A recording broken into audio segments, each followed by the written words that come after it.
and I'm just going to introduce Meredith. So first, Meredith is one of our Smith alumni, very important to us, class of 2014. Now, Meredith is a Chicago-based writer, educator, and a carceral justice advocate, and she's originally from Southern Maryland.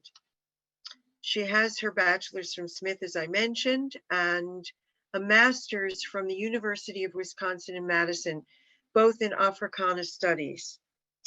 Meredith currently works for the Illinois Humanities Council on their statewide Envisioning Justice initiative, and is a volunteer with Parole Illinois and Defund the Chicago Police Department CPD campaign. Meredith is also a published poet, and that's how the connection between us developed, because I contacted Matt Donovan from Poetry Center. I thought about approaching Juneteenth from a literary perspective, from writings, historical writings as well, and poetry, because I thought that it was perhaps a little less strident, but also allows people to think in different ways from typically just hearing about history. Meredith's work has appeared in the Massachusetts Review, Heart Online, Mandala Journal, The Call-Ups Are, and elsewhere. And her poem, Prelude to Your Leaving, was nominated for inclusion in the 2017 Best of the Net anthology. I'm not sure I know what a chapbook is because I'm an oldster, so maybe you can explain that. But the chapbook is called A Hunger Cold Music, A Verse History of Black Music, and it won the CNR Press's Winter Soup Bowl competition. I think we would find that interesting hearing about it. I mentioned that today we now have a new federal holiday, the first since Martin Luther King Day.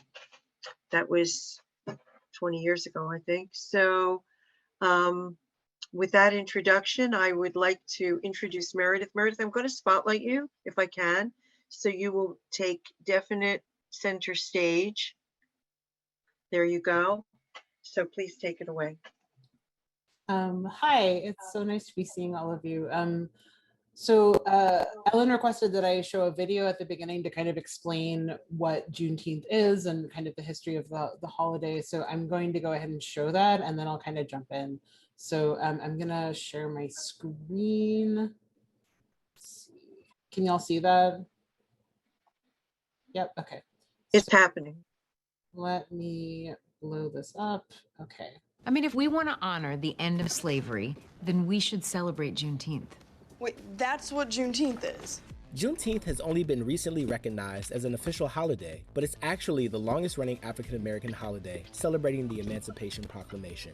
Here's how this once local holiday has become one that is now recognized from coast to coast. June 19th, commonly known as Juneteenth and formerly known as Emancipation Day or Jubilee Day, marks the day that federal troops arrived in Galveston, Texas in 1865, taking control of the state and freeing all enslaved people. The Emancipation Proclamation was issued on January 1st, 1863, which was said to be the day all enslaved Africans in Confederate states were to be set free. In reality, it didn't end completely. In fact, there were still enslaved people in states like Kentucky and Delaware, as well as in Texas, where there wasn't much military presence, so slavery continued. It wasn't until troops arrived in Galveston on June 19, 1865, that 250,000 people were freed. Juneteenth reached new heights in 1872, when a group of black ministers and businessmen established Emancipation Park in Houston, Texas. So now, 160 years later, the story of Juneteenth is still spreading. Today, Juneteenth is celebrated everywhere through family cookouts, parades, festivals, with residents, local businesses, and more. Texas was the first state to recognize Juneteenth as an official holiday in 1980. Since then, at least 45 states and the District of Columbia have moved to officially recognize the day as well. In 2020, following the death of George Floyd, lawmakers reintroduced a bill to make Juneteenth a federal holiday. So that's just to kind of start us off thinking about the nature of this holiday and the origins of the conversation we're having. So I'm gonna share a PowerPoint, and that'll kind of be what'll anchor the conversation this evening. But again, if you have questions, please put them in the chat, and I'm happy to address them as we go. So let me share my screen again. Let's see.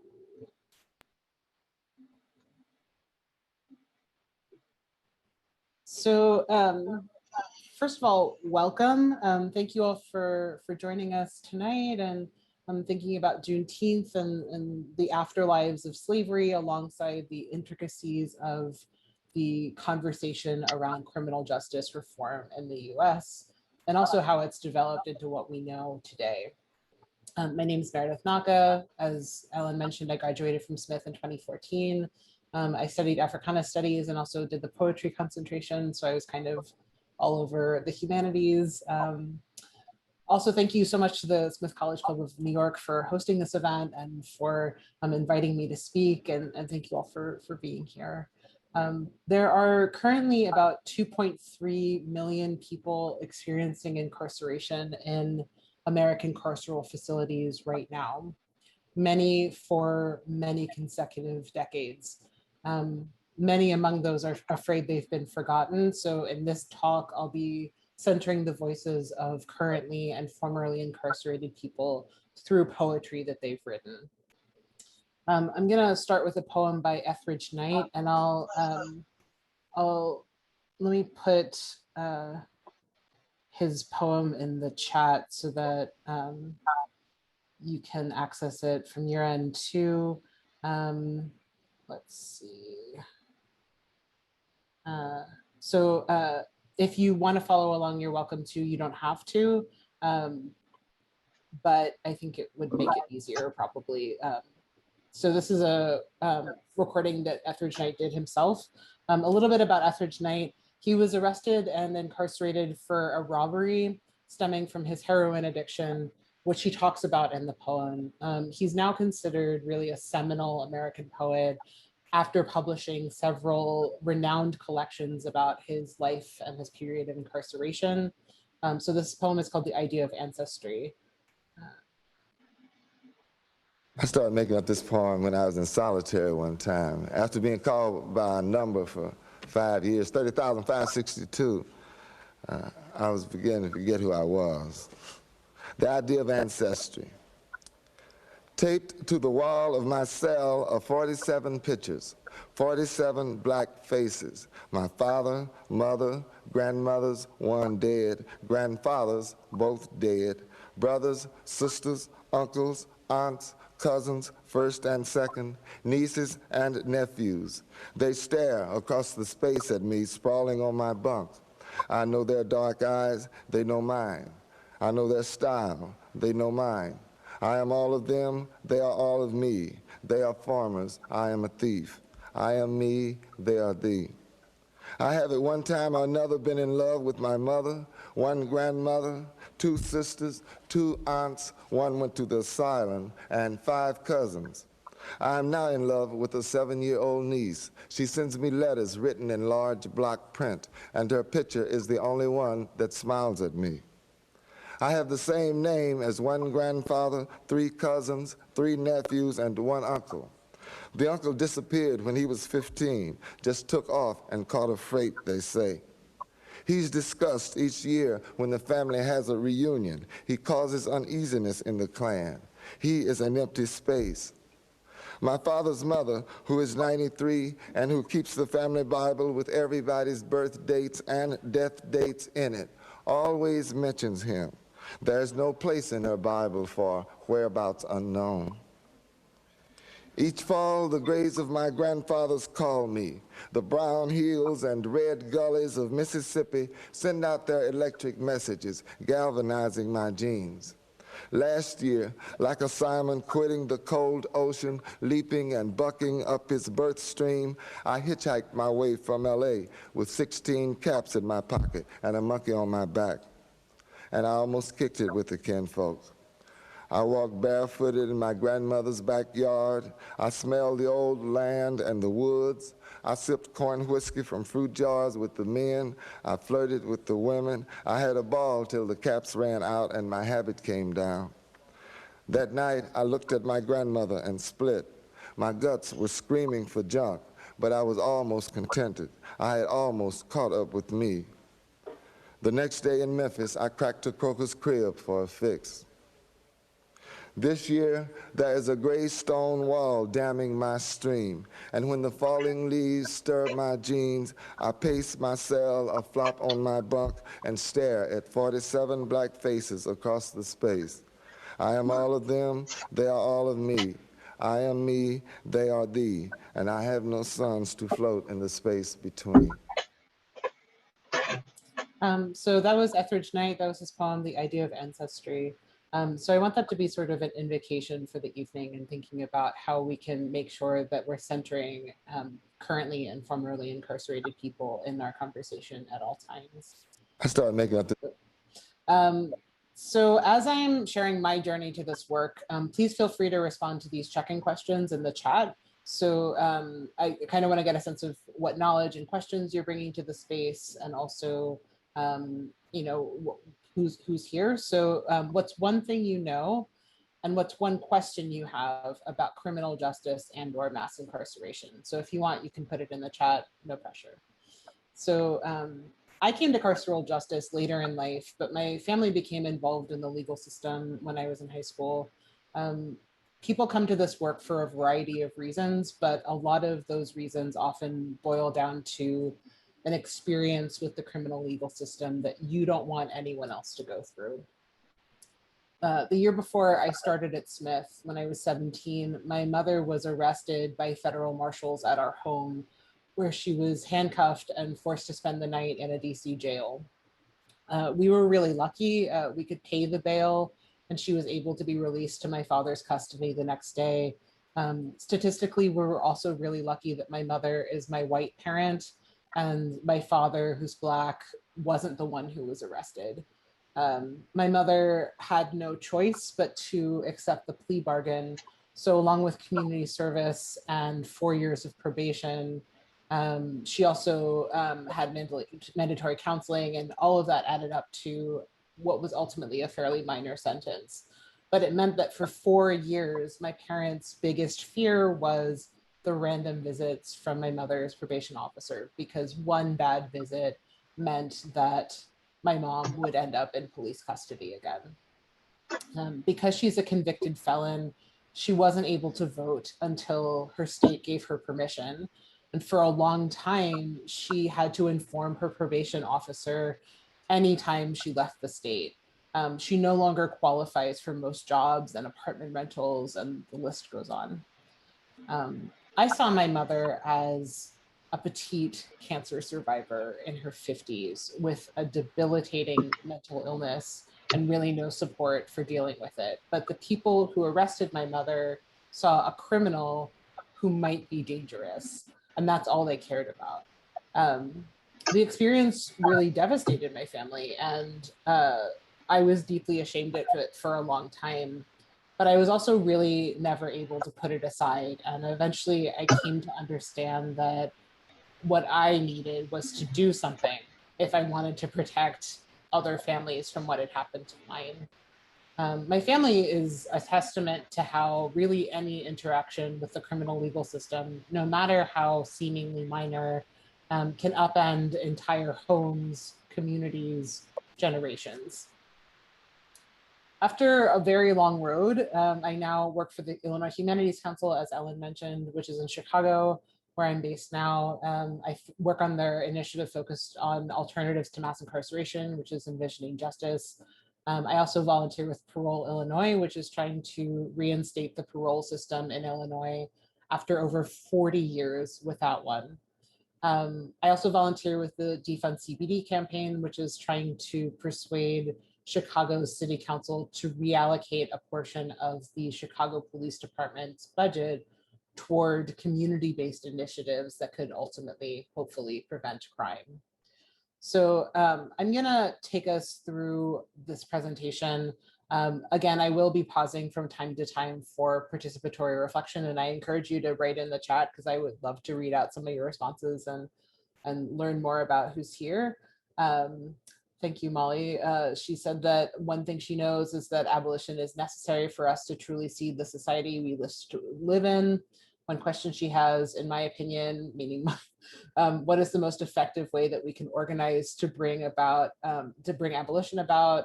How do we best center the voices of those who are incarcerated in our work? So I think those are great framing questions. And I want us to keep those in mind as we continue.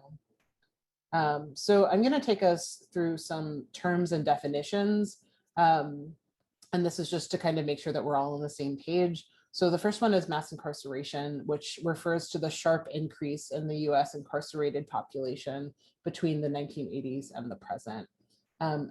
Abolitionists would argue that while mass incarceration is a severe and devastating problem, it's not the main problem. The main problem is that we've tried to address the complex socioeconomic problem of crime through punitive measures, basically addressing a small aspect of the symptom, not the problem itself. And that those measures are rooted in monetary gain and racist policies. So another one is the criminal justice system versus the criminal legal system. Many argue that the system is not just, and that the criminal legal system is a much more precise term. So that's generally what I try to use. The carceral state refers to all of the different entities that make up the structures of detention as punishment. So prisons, jails, immigrant detention facilities, juvenile detention facilities, the police, the legal system, etc. Carceral justice is, it's an alternative to traditional criminal justice policies that really advocates for those impacted by the carceral state. Oh, Roz has a question. When did the word carceral start being used? That's a good question, and I'm not exactly sure when that word was picked up, but I do know that it is the preferred term because it has that nod to carceral justice, where it's not so much about punitive measures as thinking about all of the system, right? And thinking about all of the different ways that people are impacted by the system. So thank you for that. I will look that up. The last term I want to go over is abolition. So during the time of slavery, abolition was a clear reference to the institution itself and of course ending it. Nowadays, as a nod to the modern carceral system's roots in slavery, the term abolition refers to the movement to dismantle the system of oppression that make up the carceral state, and also to channel the resources that support those systems into strengthening communities most impacted by the criminal legal system. So I'm going to say that again. The term abolition refers to the movement to dismantle the systems of oppression that make up the carceral state, and to channel the resources that support those systems into strengthening communities most impacted by the criminal legal system. People think of abolition as an absence, as like taking something away and replacing it with nothing. But in reality, it's about completely shifting the paradigm away from a reliance on state-sanctioned punishment and detention. So what would happen to crime if people's needs were met and if harm were seen with different eyes? Mariam Kaba, who's a really famous abolitionist from Chicago, she says, abolition challenges us to ask, why do we have no other well-resourced options? And pushes us to creatively consider how we can grow, build, and try other avenues to reduce harm. Thank you so much for these comments in the chat. It sounds like people are definitely engaging with the material, so thank you. When we think about abolition, we need to start with thinking about the nature of legality. So is the law about morality or is it about something else? If it is about morals, is loitering immoral, right? Is jaywalking immoral?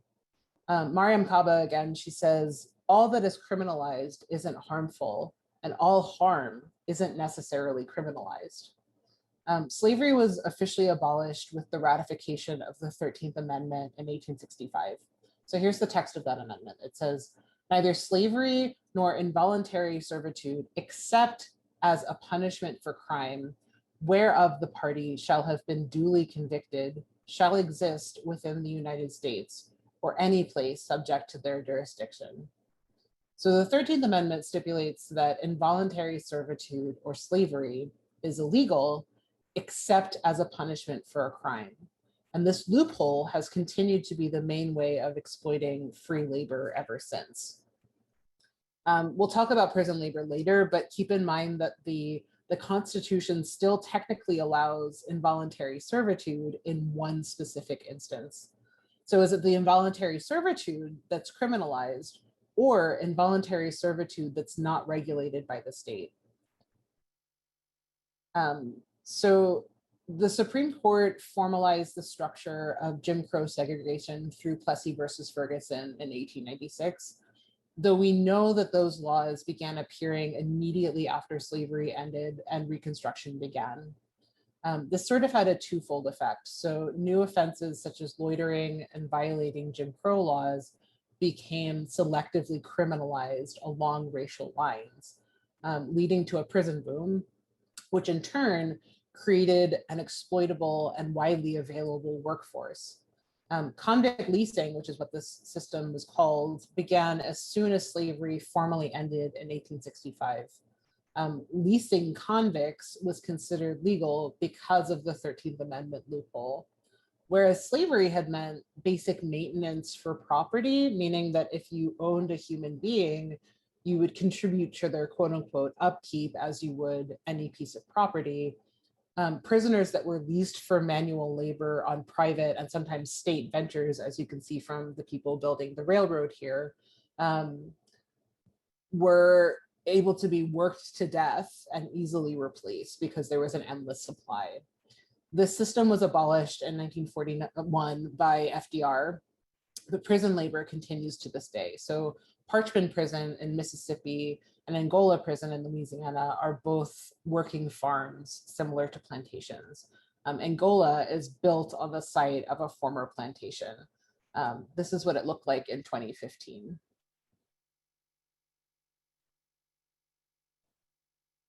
So as we move into the civil rights movement in the 50s and 60s, we start to see people using the policing of Jim Crow laws to their advantage by design. Police responses to civil rights protests garner the attention of the national media, and the arrests of individual activists were treated as a badge of honor. Police responses, so MLK in his letter from Birmingham jail talks about how we have this moral responsibility to obey just laws, but at the same time, we equally have a moral responsibility to disobey unjust laws. And this is what was being preached and taught. In response, during the civil rights movement, the FBI began keeping files on key figures such as MLK, Malcolm X, and James Baldwin.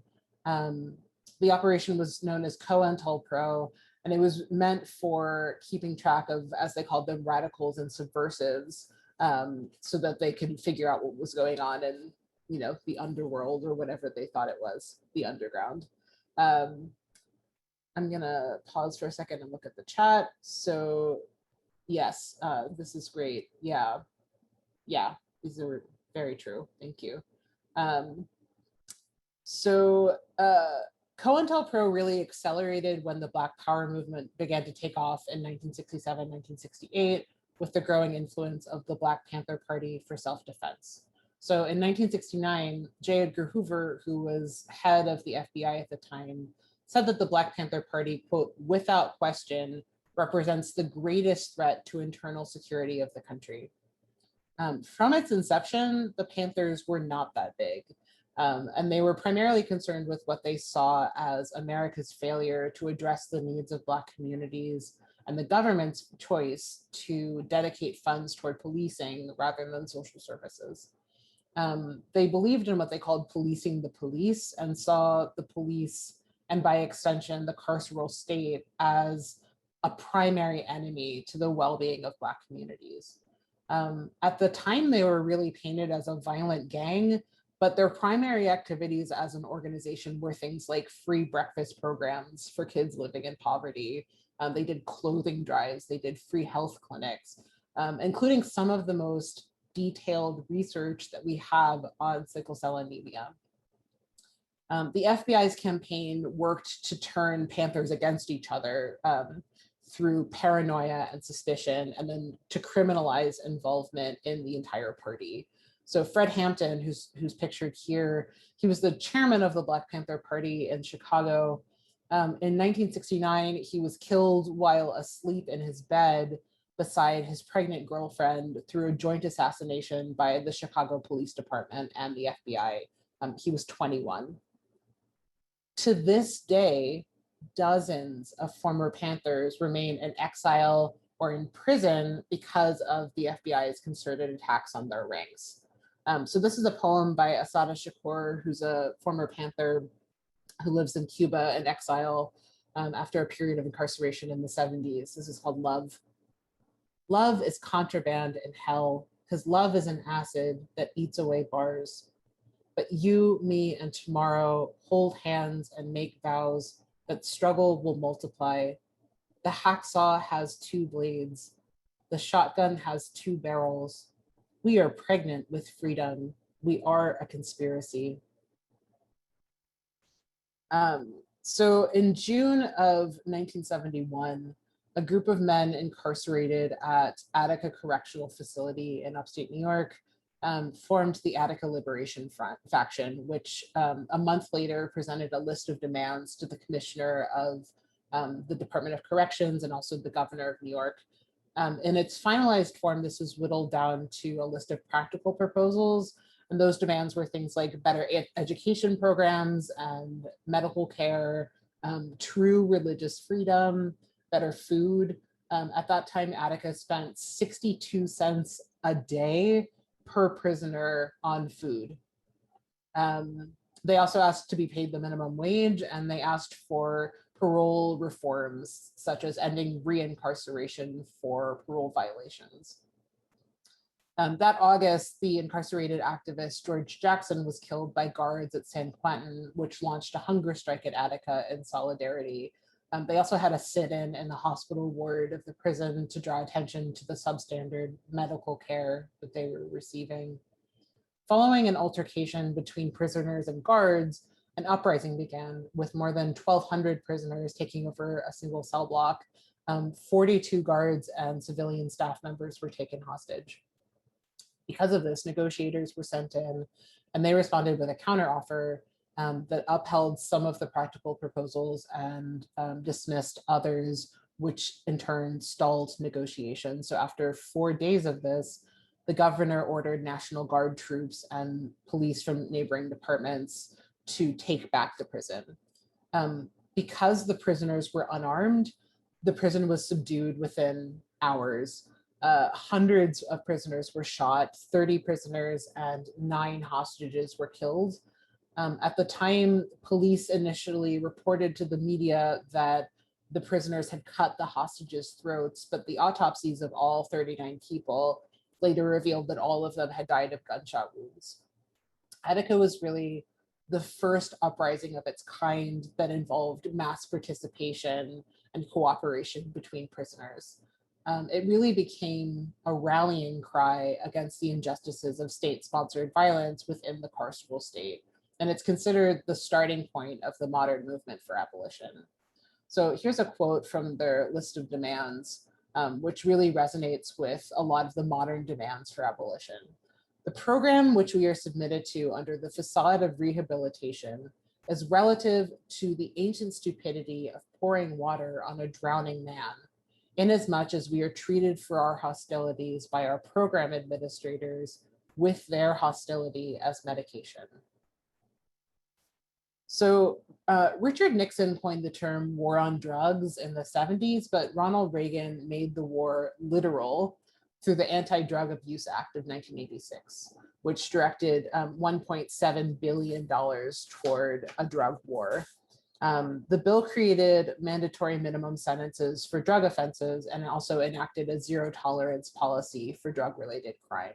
So for example, if you commit a drug-related felony, you would have to serve a predetermined number of years at minimum, which the judge can then add on to. So what had been a 5-year sentence easily became a 40-year sentence. Nancy Reagan's Just Say No campaign was sort of the public face of this sudden focus on drug policy, but both the campaign and the legislation were ostensibly driven by an increase in the use of crack cocaine, which was seen as primarily used by poor Black drug users, whereas powder cocaine was seen as sort of a white party drug, even though it's the same drug. From the beginning of the war on drugs, disparities such as these were exploited through drug laws that, for example, resulted in harsher penalties for crack users than for powder cocaine users. We see the legacy of this disparity, for example, in the ways the opioid crisis has really been treated as a public health emergency versus how the crack epidemic was criminalized and legislated against. Today, about half of all federal prisoners are incarcerated for drug crimes. There's a lot of debate over whether the 1994 Omnibus Crime Bill that Bill Clinton signed is responsible for mass incarceration today. We know it's not exclusively responsible, but what it did do is it primarily affected people convicted of federal crimes, and it doubled the population of people incarcerated for federal crimes. It also set a national standard for the next 14 years of state criminal justice policy. So the measures included things like $9.7 billion for expanding the prison system. They implemented 3 strikes laws for repeated offenders, meaning basically on the 3rd felony, you'll be in prison for the rest of your life. It increased funding so that there could be 100,000 new police officers nationwide. It expanded the crimes that were eligible for the death penalty. They also implemented truth in sentencing laws. So if you get 40 years, you'll serve every day of it. That's why Illinois still doesn't have a parole system. By the time the bill was signed, all 50 states had some version of mandatory minimum sentences, which was fueled by a crime boom in the early 90s. Many believe that this crime boom was in part fueled by the total destabilization of communities in poverty through mass incarceration of drug crimes. So longtime abolitionist Angela Davis talks about how in the wake of the terrorist attacks on 9/11, fueled by Islamophobia, state governments nationwide were given additional funds to invest in surveillance equipment and military-grade weaponry in anticipation of a national uprising. She says, I feel that it is important to recognize the extent to which, in the aftermath of the advent of the war on terror, police departments all over the US have been equipped with the means to allegedly fight terror. Obviously, that uprising in the early 2000s never happened, but it meant that police departments across the country suddenly had access to weaponry and surveillance methods they previously hadn't been able to afford. In Illinois, this looks like things like tanks and grenade launchers. Davis goes on to identify the ways weaponry of this caliber has since been used to quell uprisings led by Black Lives Matter activists over the past few years. So let's do a checking question. What's something new you've learned about the criminal legal system in US history? And this could be since we've begun talking, or it could be in general, like in the last year, something new that you've learned that you didn't know before. Let's take a couple minutes, and as you're writing those, I will read out a couple.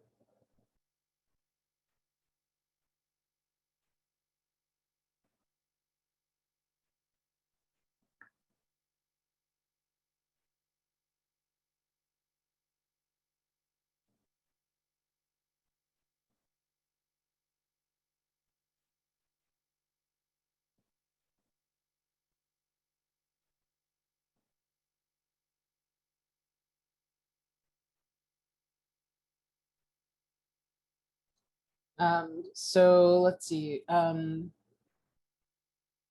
Yeah, these are good ones. So yeah, so private prisons are also used for immigrant detention. Private prisons motivate further incarceration, absolutely. Prison labor is still used, yes, definitely. And of course, the number of people in prison at any time is huge. yeah, there are a lot of things that are troubling about the way that the system is currently set up, for sure. So keep those coming. I'm gonna continue, but I'll read out a couple more as we keep going. So yeah, something new that you've learned recently about the criminal legal system. Here are just some charts just to kind of depict what's been going on. So a lot of these are based on the last census. So some of these numbers may have shifted since then, but not considerably at all because policy has not really changed. So here are the results of 40 years of harsh criminalization of poverty, drug use, and other social problems. So if you look here, you can see the sharp increase in the incarceration rate and the number of people incarcerated around the time the Reagan administration began in the early 80s. But you can see it started a little bit before in the late 1970s as drug policy really began to change. Between 1980 and 2018, the number went from 1.84 million incarcerated that were under incarceral control in general. So that could be many different forms of incarceration. So from 1.84 million to 6.2 million. Let's look at another chart. So as you can see from this chart, the violent crime rate has dropped considerably since the 1990s, but the incarceration rate has continued to remain high due primarily to the increase in arrests for drug-related offenses. So here's another chart. So when Brian Stevenson spoke at Smith earlier this year, he shared this number, and different people have different estimates, but they're all around the same numbers, that the US is 5% of the world's population and 25% of its prison population. We incarcerate more people than any other nation on earth, as you can see. Here in the US, it's 2.3 million. The next highest is China with 1.6 million. Consider the fact that China has over 1 billion people and the US has just over 300 million. It's pretty steep. So based on this chart, roughly 1 out of every 3 people in the US knows someone close to them who has spent time in the carceral system. So 2.3 million who are currently incarcerated, another 4.9 million who are formerly incarcerated, 19 million who have ever been convicted of a felony, 77 million that have a criminal record, period. Basically, this is something that touches everyone in some way. The statistic is quoted frequently that 1 out of every 3 Black men will spend time incarcerated in his lifetime, while 1 out of 17 white men will do the same. This statistic is also disputed by some, but what we do know is that white people make up more than half of the overall population and commit crimes at the same rates, but Black people make up more of the prison population and represent a higher percentage of those arrested and convicted of crimes. So here from this chart, we can see that white people make up 64% of the overall US population and 39% of the prison population, whereas every other race listed on here is overrepresented. Black people make up 13% of the US population and 39% of the prison population, which is staggering. Here's a poem that I'm going to bring in. So one conversation we always need to make space for when talking about mass incarceration is the fact that women make up the fastest growing prison population in the country. This poem was featured in Poetry Magazine earlier this year, and it was written by a currently incarcerated woman who points to the exact problem many incarcerated women face within these systems. This is called Forgotten by Jennifer DeMott. Like cream skimmed off the top, foam running down the sides, and I am left, rich residue, wasted at the bottom, just to be wiped up later, and suddenly nobody knows where I am. So between all of the overlapping arms of the carceral state, there are 231,000 women currently incarcerated in the US, the bulk of which are in local jails, followed by state prisons. So here's how that breaks down. So each year, 2.8 million women are arrested and put in jail every single year. 80% are parents and usually the primary caregiver. 1/3 identify as lesbian, bisexual, trans, and or queer. 82% were arrested for nonviolent offenses such as property, drug, and public order offenses. 68% have a history of mental illness. 86% have a history of sexual trauma. 77% have survived intimate partner violence, and 82% report a history of drug and or alcohol dependency. Many have described the relationship between women and incarceration as a trauma to prison pipeline, and we see it in these numbers. The condition of incarcerated women points to a significant intersection between gender, race, and poverty. Over half of all incarcerated women are in local jails, meaning that they're either awaiting trial and typically can't pay bail, or they're charged with a lesser offense. More than half of the women currently incarcerated in jails are awaiting trial, which is often for economic reasons. Women's incarceration, this is according to the Prison Policy Initiative, women's incarceration has grown at twice the pace of men's incarceration in recent decades and has disproportionately been located in local jails. A staggering number of women who are incarcerated are not even convicted. A quarter of women who are behind bars have not been convicted of a crime. Brian Stevenson adds this figure that the number of women incarcerated in the US has increased by 640% in the last 30 years, 640%. So let's do a check-in question. So, and again, just go ahead and add your responses to the chat. So what's something from today that you want to learn more about? Whether that's the history, some of the statistics, some of the ways that women are implicated in the system, or something else that you have been wanting to learn more about. So let's take a couple minutes and think about that. A couple more things people have. Hear What? Sorry? you, What? I'm not sure what's happening. Sorry. Meredith, Oh, something happened to your audio?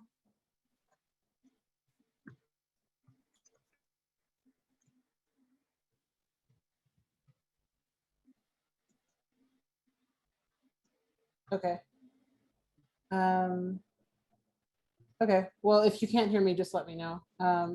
Thank you for the heads up. So yeah, so what's something you want to learn more about from today or from in general? Yeah, that's a really good point, Betsy. Thank you for saying that. So maybe, so most people convicted of a crime receive a sentence which is way too long and not helpful for them to re-enter society in a productive way, is what Betsy said. Thank you. That's very helpful. And I think very true that a lot of people, you're not the same person at 18 that you are at 58, right? 40 years go by, you're a very different person. What does it mean that we believe you're no longer capable of changing? Emily says, yeah, that had no idea how many women are behind bars. Absolutely. Yeah, Angelica, good point that we can look at alternatives to jails that in Illinois, we actually just abolished cash bail, meaning that instead of using money as a way to hold people in prison, now judges get to make that decision about whether or not they think the person's a flight risk. So that is certainly one way of thinking about pretrial justice and changing that. So let's move on. So most people distinguish between prisons and jails based on the length of the person's sentence, but what if you haven't been sentenced? Over 60% of people currently incarcerated in local jails, and 1/4 of all incarcerated people are currently awaiting trial. meaning that they haven't been convicted of the crime that they're charged with. Many of these cases are due to an inability to pay. So the median bail bond for a felony is $10,000. The average yearly income of a man detained in jail for an inability to pay is $16,000.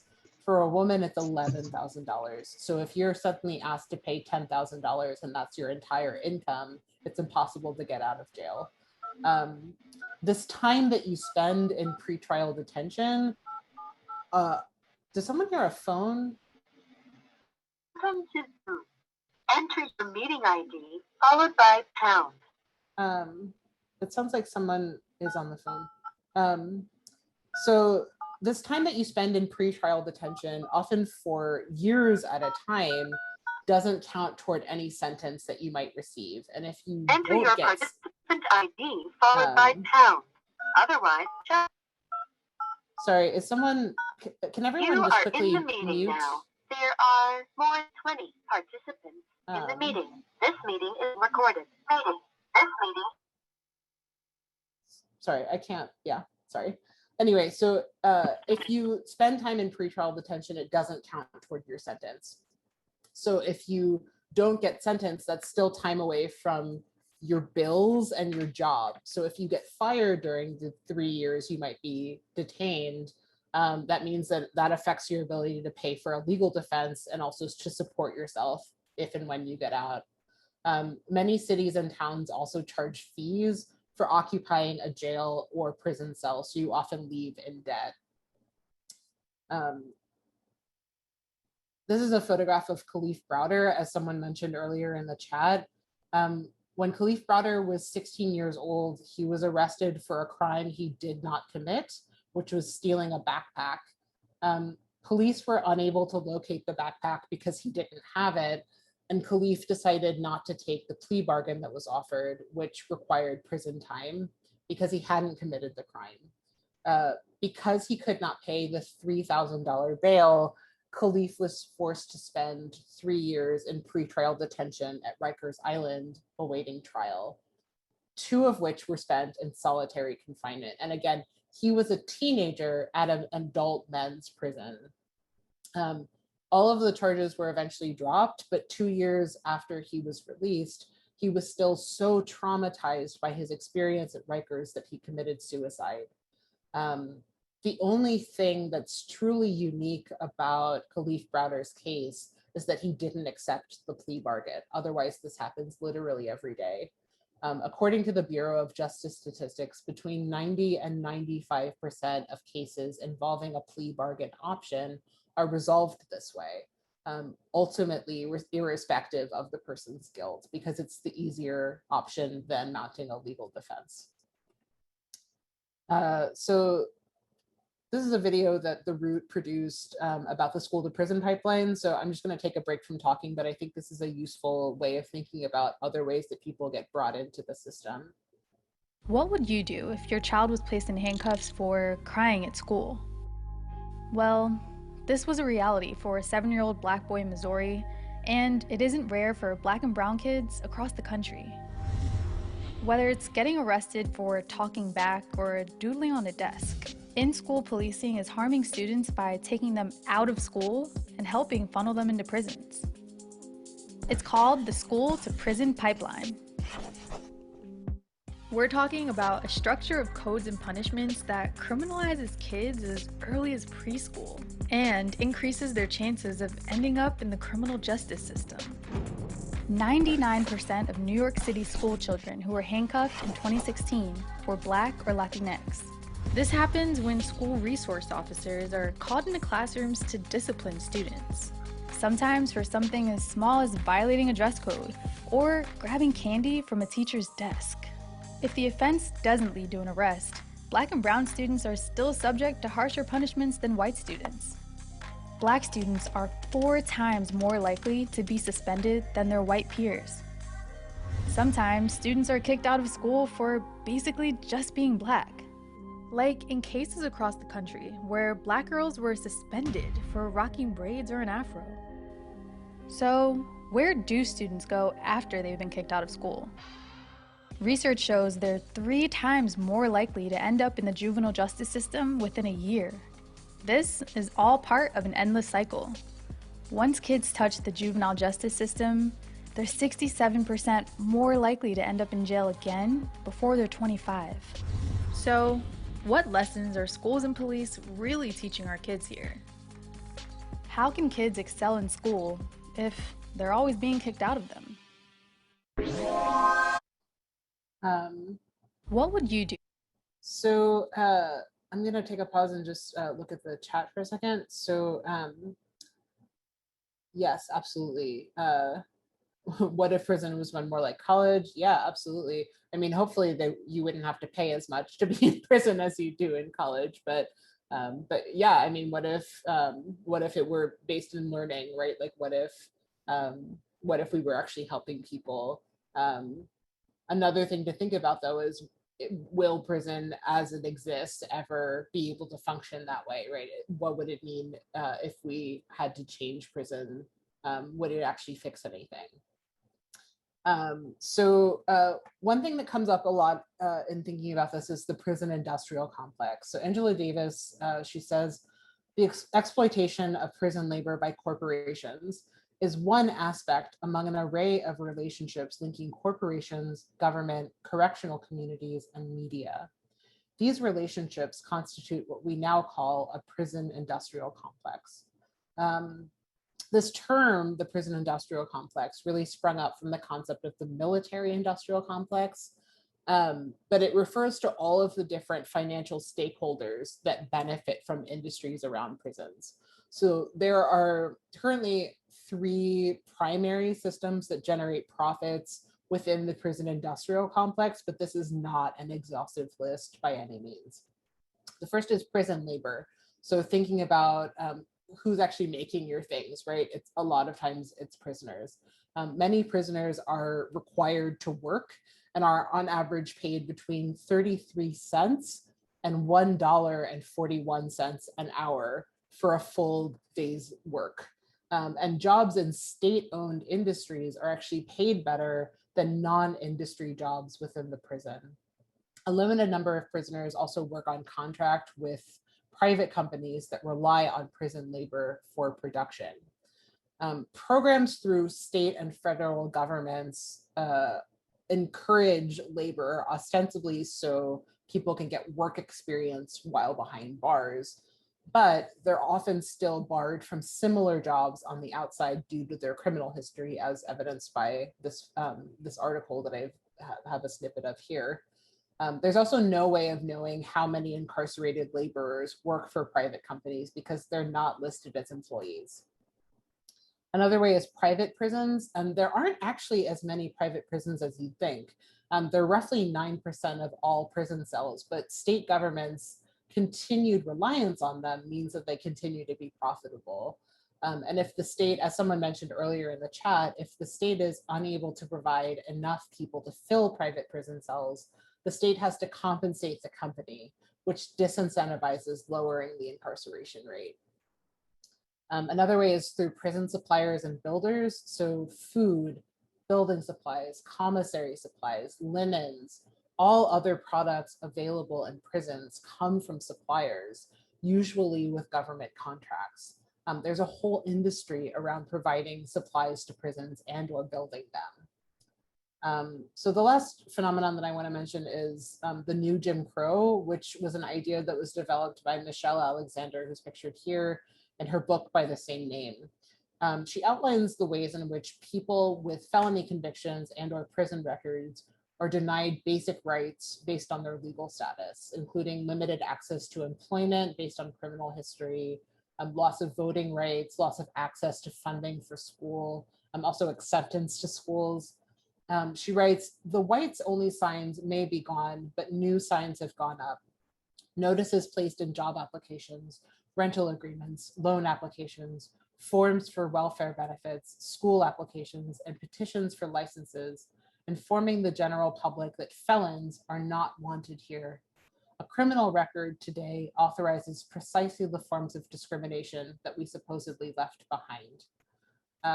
And I mentioned this, right, that my mother went through something very similar, but the fact is that it's predominantly Black and brown people who go through this. Punishment in most cases continues long after the time has been served, and any parole or probation violation is often punished with more prison time. So once you're out, unless you have financial and emotional support networks already in place, it's actually harder to stay out than to go back. So let's do one last check-in question. So what will you do with the information you've learned today? I'm happy to send out some petitions and organizations to join. There are tons of ways to get involved, but I think, you know, even if it's just talking to one more person or reading a book, that's something, that's a step. So while we're thinking of that, I'm gonna share some poems that I worked on in collaboration with some friends of mine who are incarcerated in Western Illinois. The form is called Acento. And I'm going to put this link in the chat. This is a link to a Google Doc that you can, if you want to read along, but you don't have to, obviously. But let's see, here is their images. So these are 4 men that I have been writing to for the past year. I've never been able to visit them because during COVID, the prison has been closed to visitors until very recently. So I'm planning to go out in a couple of weekends and meet them for the first time, and I'm really excited. Basically, the form that I used for these takes different fragments from different texts and pairs them together. So in this case, I took interviews that I did with each person and paired those interviews down to just the essence and took little fragments and spread them out so that I'm keeping their meaning and their voices, but I'm reworking it into a poem. So I'll read these in the order that they appear. So the first one is from Brandon, and he's on the far left. He's a delight. So this is, by Brandon and also me. Tapping into my memory, I truly see it. My grandmother telling me stories, the good, bad, and ugly, she gave it all to me. All the future tales that have yet to be told, events that have already taken place. I knew it at such a young age, but this is only the half of it. What should have happened? To be honest, the answer to this question has evolved. Whether that was a parole hearing or a proceeding in front of a judge, I now know that I was viewed by society as an enemy. I was left with an overweighted sentence.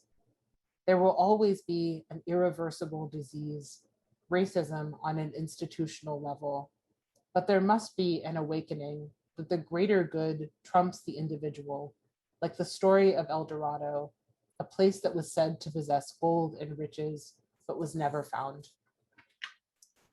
This next one is from Brian. He's the next one over. And something I love about these photos, their family sent them to me. So you can see this is Brandon's mom, and she took this photo with it against her bedspread. It was just so sweet. So this next one is from Brian, who's here.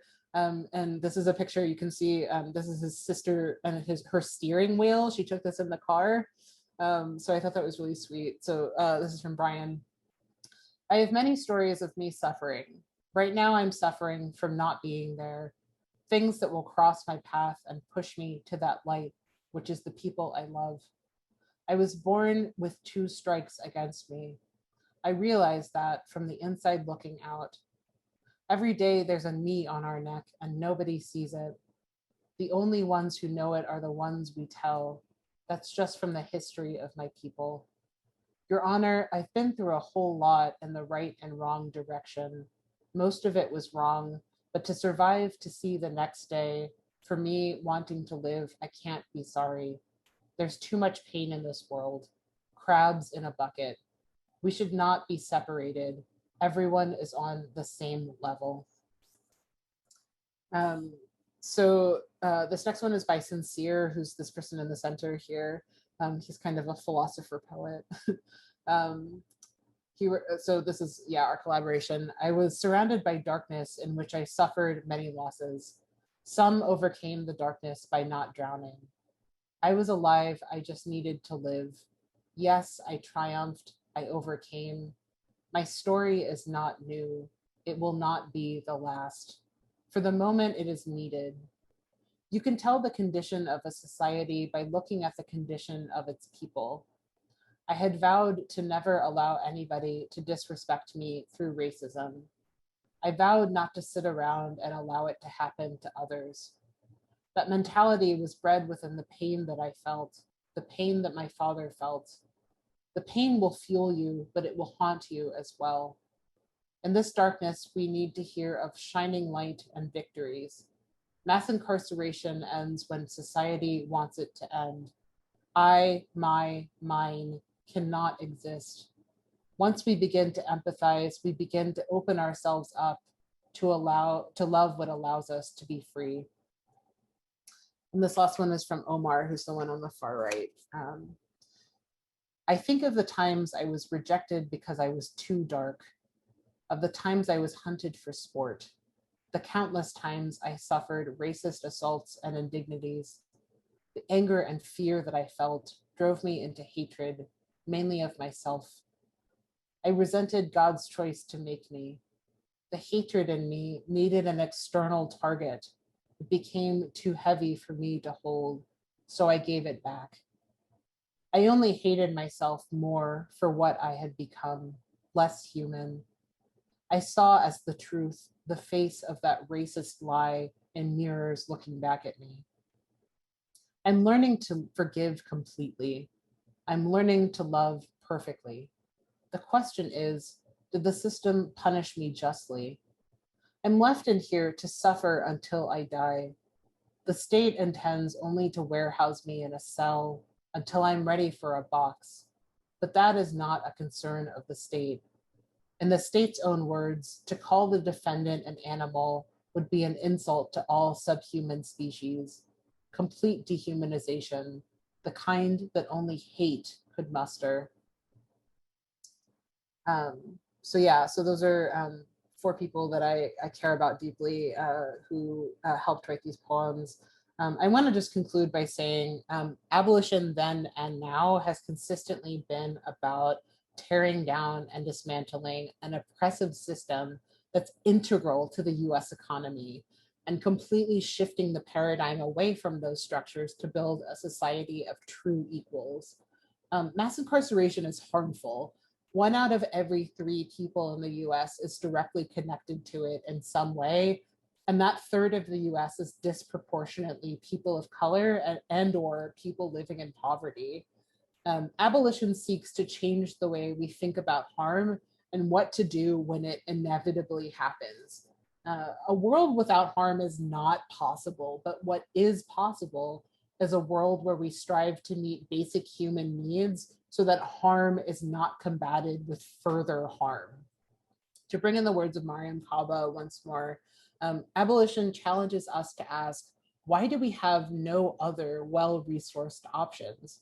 And pushes us to creatively consider how we can grow, build, and try other avenues to reduce harm.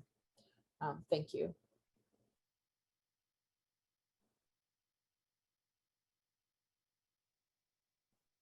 So that was it for me.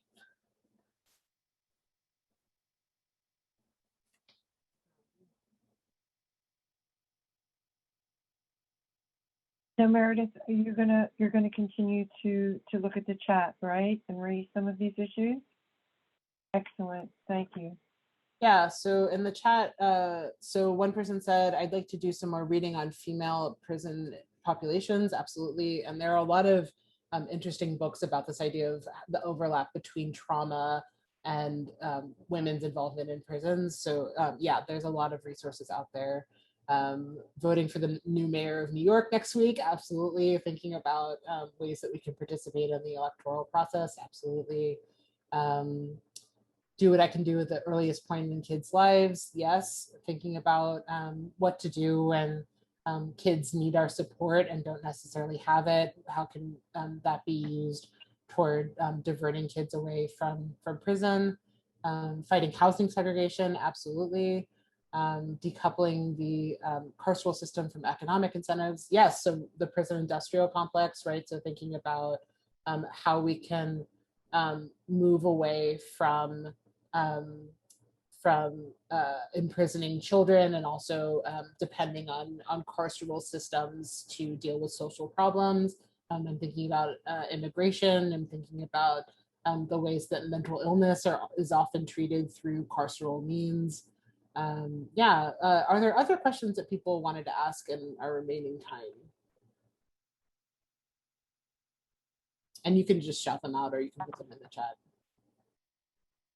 Well, okay, I have one, which is, are there any good websites or a Facebook sites that actually address this, where people talk to each other about this problem and can kind of brainstorm together? There are many.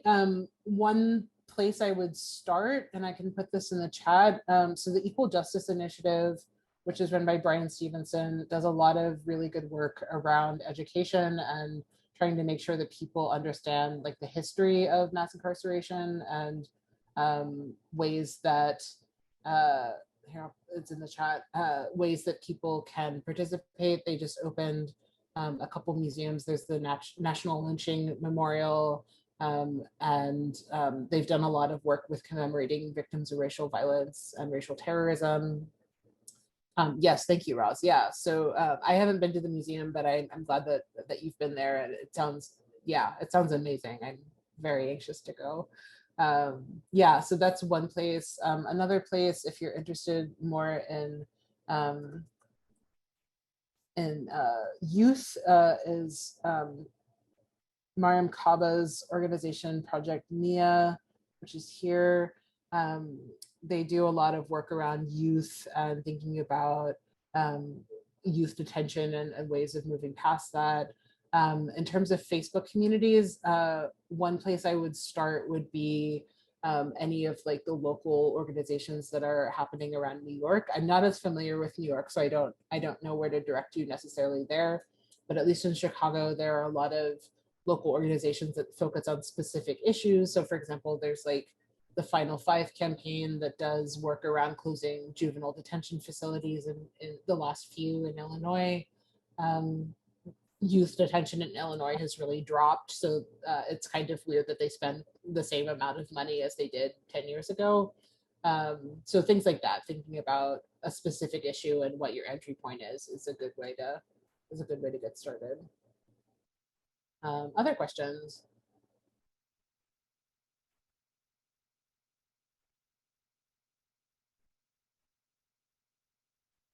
I have another one, but I was trying to let other people, but I'll just ask. So does this issue resonate among the Smith community?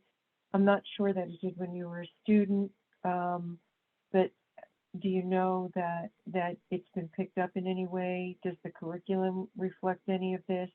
Are there any student or alumni initiatives, even ground floor, that you're aware of?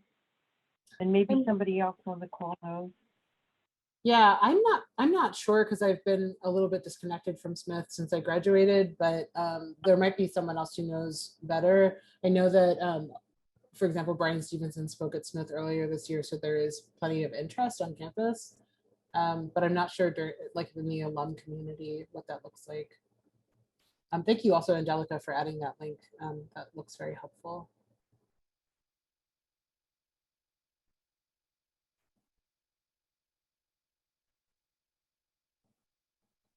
So do you think it's helpful for, I'm sorry, everybody, but I have a lot of questions and I'm waiting for other people to ask theirs. Do you think it's helpful for the celebratory nature of, I mean, to me, it's just sticks in my craw, the celebratory nature of Juneteenth to be associated with this, as you say, new Jim Crow, which overarchingly affects people of color and the Black community? Do you think it's important to, in some way, take the luster out of that to make it clear that there are still problems that need to be addressed?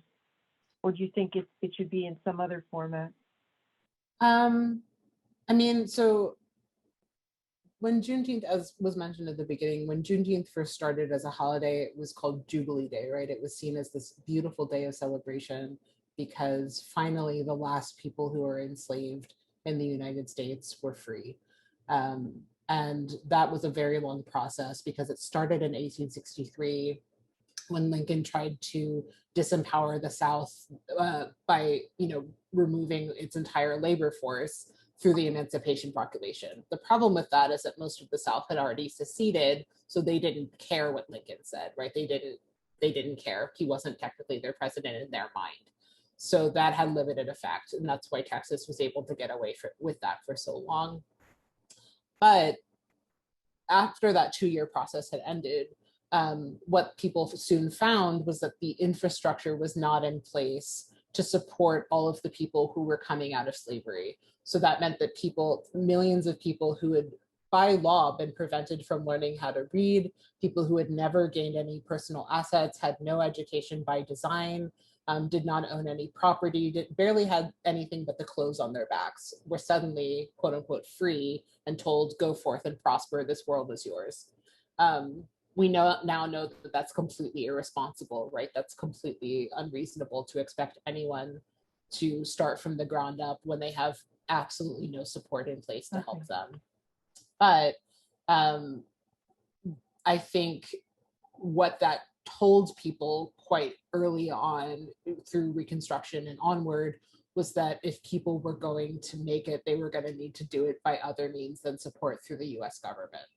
So I think Juneteenth is a day that has a storied history, right? It goes back pretty far at this point.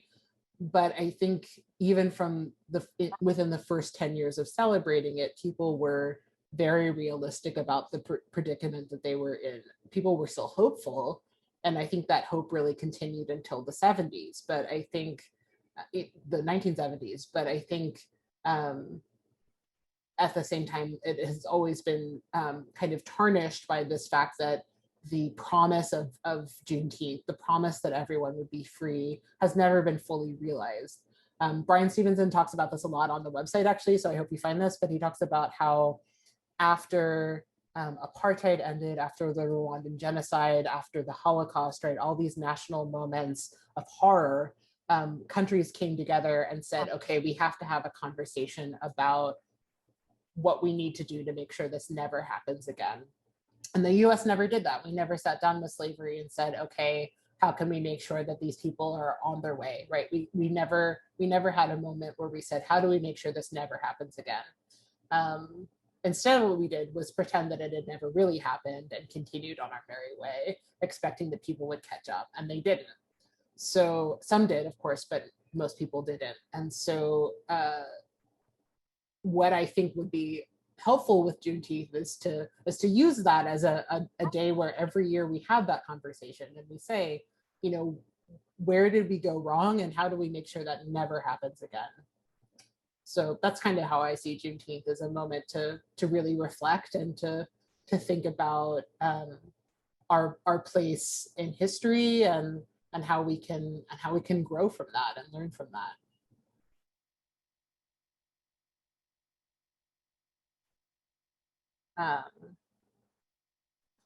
So Betsy had a question about programs in prisons.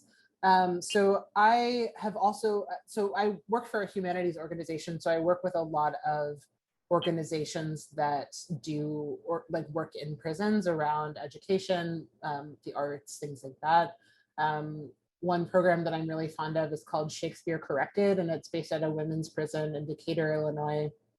And so every year they do a theater production of a Shakespeare play with the women in the prison. And what's really beautiful about it is, other than just getting to do that work, is that these women get to invite their families. And so after they've gone through this whole process of finishing something, right, of learning all these lines and getting this costume together and embodying this character and really working on a project that they get to see from start to finish, they get to show it to their families and their families get to see them thrive. And so there are a lot of programs like that. You kind of just have to do some digging, but that's one that I really love. I think that's a really beautiful way of thinking about that. There's another one in Chicago that's called the Prison and Neighborhood Arts Project that does a lot of really cool projects, especially around life sentences, but they work with the maximum security prison in Chicago called Stateville. And so they work with people that, for all intents and purposes, do not really get to see very many other humans. And then they do these beautiful projects with them. So that's another thing that I like, but I'm sure New York has many versions of that. It's really great work. Yeah, Jen made the point that the Tulsa massacre is another example of times where people did get ahead, but were set back, right? This thriving community was doing very well until it was bombed into oblivion. So yeah, I mean, there have definitely been moments where people have made a little bit of progress, and then it's like one step forward, 3 steps back. So yeah, I mean, that's something to think about, and I think Juneteenth is a really good opportunity for that. Other questions, other thoughts? I wanted to ask you about the preparation of inmates for work. You showed something about how inmates are used involuntarily, it seems, to fight fires, for example. Very dangerous.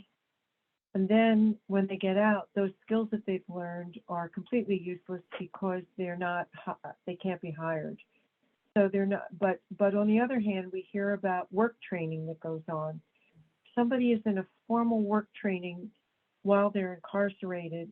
It's meant, isn't it, to allow them to assume a position with some company or municipality, something when they're released? Or is that not? Is that just me being naive? Well, it kind of, honestly, it kind of depends on what state you live in. Most states have authorized companies to ask about criminal history on job applications. So it's actually pretty rare that you can get away with not mentioning that on a job application. More and more states are doing what's called banning the box, which is removing the box that you would check to say that you have a felony conviction. And that's seen as a more equitable way of bringing people into employment. However, if you don't live in one of those states, it means that if you say Brandon, who I mentioned earlier, is training to be an auto mechanic, but that means when he gets out, whenever that may be, he has a 40-year sentence. He may or may not be able to find work despite having all this experience, because if he applies somewhere that hasn't banned the box, right, that asks for his criminal history, that there's a very good chance he'll be passed over.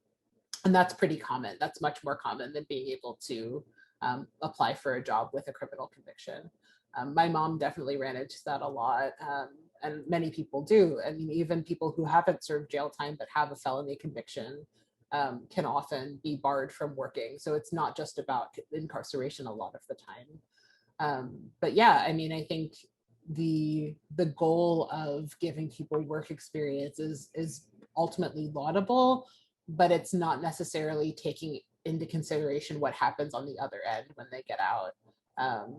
Because it is hard. It is very hard to find a job that will overlook your criminal history and say, I see you as the capable person you are. Someone I know in Chicago, whose name is Eric, he was falsely convicted for a crime he did not commit and was incarcerated for 16 years awaiting a hearing. And again, he did not commit this crime. He wasn't even in the city at the time, but there was someone who looked like him and he got arrested for it.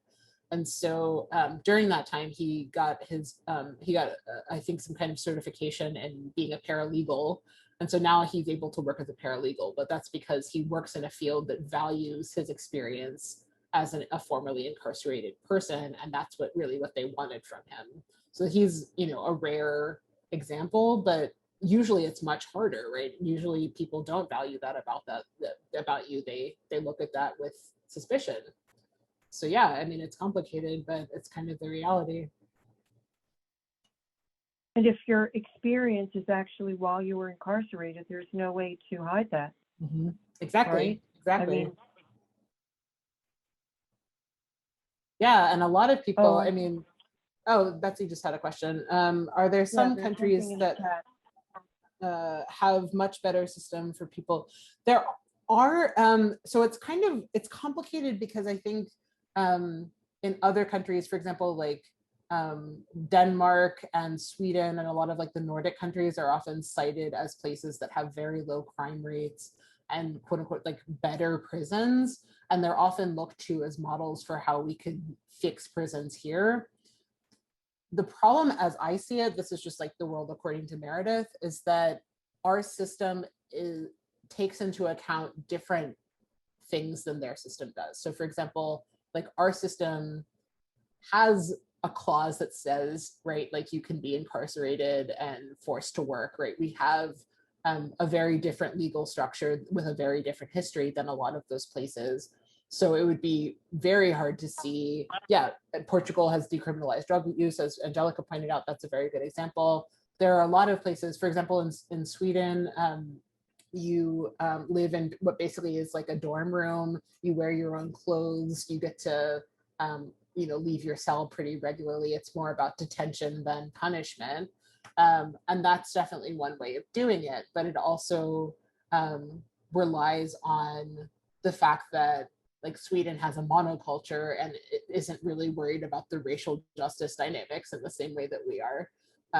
So yeah, I mean, it's just different, but it's like, what would that even look like in the US? No one knows because no one's tried it. So yeah, there are definitely better examples. I don't know how they would play out here. We would have to do a lot of reworking of the legal system before we could get that far. Has any lawmaker? So I don't think so. That's a very good question. And I would be interested to learn more about whether or not any lawmakers have introduced, Jen asked if anyone's introduced legislation to make prison labor for companies illegal. My guess is definitely not, because it is very profitable. And I think as with most bills that get passed, it's about like whether you would get reelected for introducing legislation like that, right? Like if you said, I am against prison labor, that means you're inviting the wrath of the lobbyists who fight for prison labor. So it's really, and also like, as with a lot of places that find that prisons provide jobs in their districts, it's pretty unpopular to come out as anti-prison because there's a whole demographic of people who depend on that for their jobs, for their livelihood. So yeah, I mean, I think it's possible in the past. I am not aware of anyone recently. But yes, Emily's right that there have definitely been a lot of campaigns to get people to divest from working with prisons, for sure.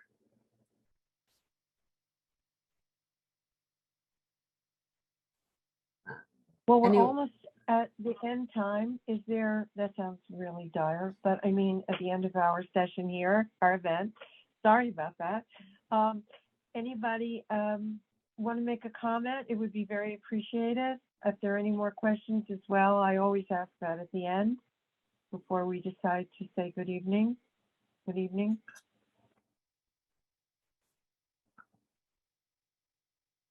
There's something else I've seen. I think somebody put something into the chat. What was that? So Molly says that that the material conditions in prisons are not able to rehabilitate people because our society is still driven by systemic racism, the oppression of the poor. And so the idea of prison abolition is to overhaul society so that we're not thinking in terms of crime, so that we're not thinking in terms of punishment, right? That we're thinking in terms of harm and how to heal it when it happens. So yeah, so rehabilitation kind of depends on the idea that we're invested in that. And so far, no one has really demonstrated an interest in that because 40-year sentences still exist everywhere. What steps can be taken to stem the flow of people into the carceral system because of school policies? I think this is a really good question. And I think there are a lot of ways of thinking about it. One that I would say is that this is a controversial opinion, but I will just put this out there. I think putting police officers in schools makes it a lot easier for children to be arrested from schools. And that is definitely like a controversial policy that we need to re-examine. Because if we're training children to think that they could be arrested at any time, they start to believe it, and that's really complicated for, you know, small children especially. And kids do get arrested for things like drawing on a desk, right? It's not big things, it's little things a lot of the time. So I think that's one place to start. But yeah, I mean, housing inequities are another way of thinking about it. Yeah, we could talk about this all night, but thank you so much for being here, everybody, and for your thoughtful and insightful questions.